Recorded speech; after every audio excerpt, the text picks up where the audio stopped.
From the 1011 Now streaming studio, this is 1011's Morning Pulse. Sponsored by Murray Roofing. Good morning, this is Craig Allison with your Morning Pulse for Friday, September 19th. Our first story this morning on the national side. President Trump has floated the idea of revoking TV broadcast licenses for networks covering him negatively.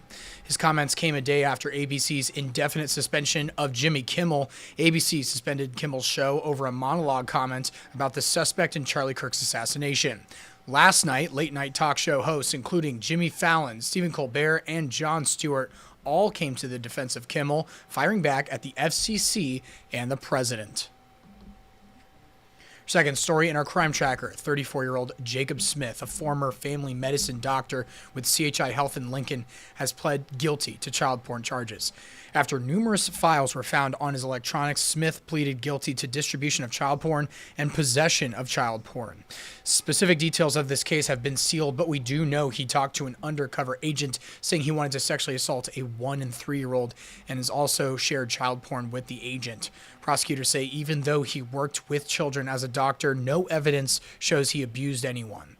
Smith faces up to 40 years in prison and will be sentenced in December. Third story this morning, the Department of Justice reached out to Nebraska Secretary of State Bob Evnen for a full statewide voter registration list, asking for everything from addresses to driver's licenses to the last 4 digits of social security numbers, citing the National Voter Registration Act and the Help America Vote Act in its requests, saying the information is necessary to ensure states maintain accurate voter registration lists. The nonprofit Civic Nebraska says much of that information being asked for is already publicly available, but some of the more sensitive data is not. The Secretary of State's office is currently consulting with the Attorney General on this issue, and the Department of Justice has set a deadline of next Monday, September 22nd, to turn over that data. So be sure to stick with us at 1011 Now for more on that.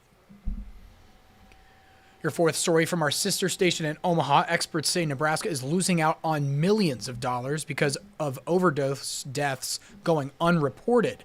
Investigation done by the Flatwater Free Press found that many county attorneys, unless it's a suspicious death where someone could be facing charges, don't ever order an autopsy where toxicology could determine an overdose. They also calculated that underreporting overdoses cost Nebraska around $50 million in funding for substance abuse treatment. Other states have more centralized medical examiner systems, and this is one solution to help with better reporting and cost savings with help from the state. Wrapping things up on the lighter side with your final story this weekend. The owner of My Sister and Me Vintage Treasures is celebrating the anniversary of her very own shop. Donna Bristol says her grandfather would buy items that wouldn't sell at auctions, then restore and sell them out of his barn near Sioux City, Iowa.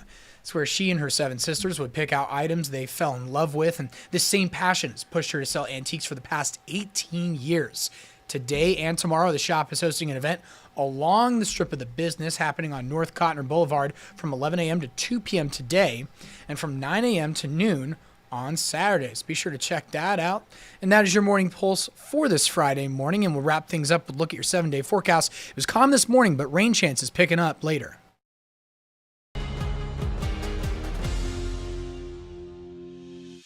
You've been listening to 1011's Morning Pulse. Watch, listen, stream on the 1011 Now app, on YouTube, or wherever you get your podcasts. Sponsored by Murray Roofing.